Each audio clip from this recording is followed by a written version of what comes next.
Alternative rhythm theatre Dhenkanal 7 वर्ष पूर्ति या मो मतरे किसी कम कथा नुहे कहीं गोटे संगठन सृष्टि तो सत कहले ईश्वरीय इच्छा ईश्वर बोधे से मानू से शक्ति दे था से सामर्थ्य दे था जी संगठनटे करने निस्वार्थपर भाव में आपना को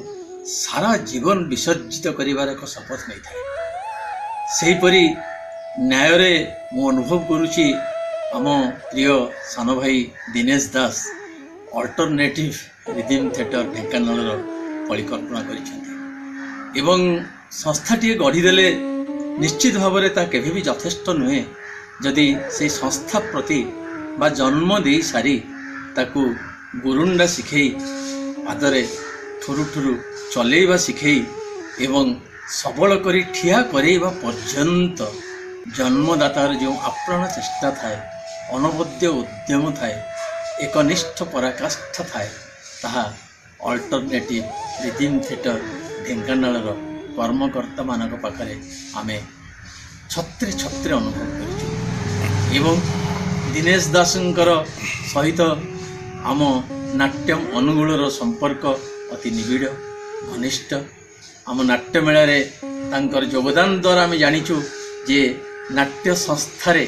केमिति निजको विसर्जित करा जाए उत्सर्गित करा जाए ताहा आम नाट्य मेला अवसर रे दिनेश दासंकर संस्था आम सामने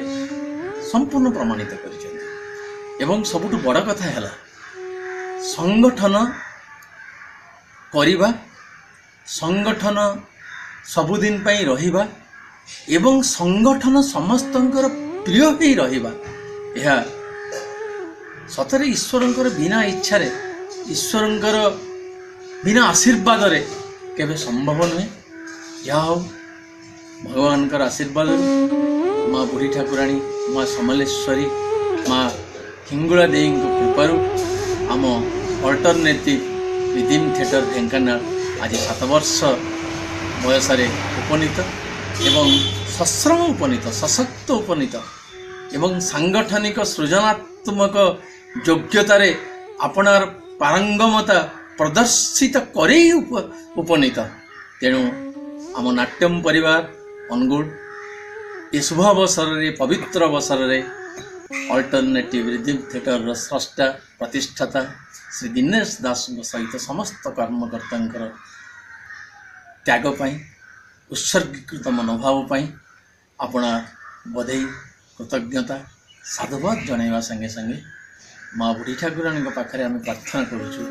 ये संस्था सृष्टि थिबा जाके तार सृजनशीलता को बजाय रखो। धन्यवाद, नमस्कार।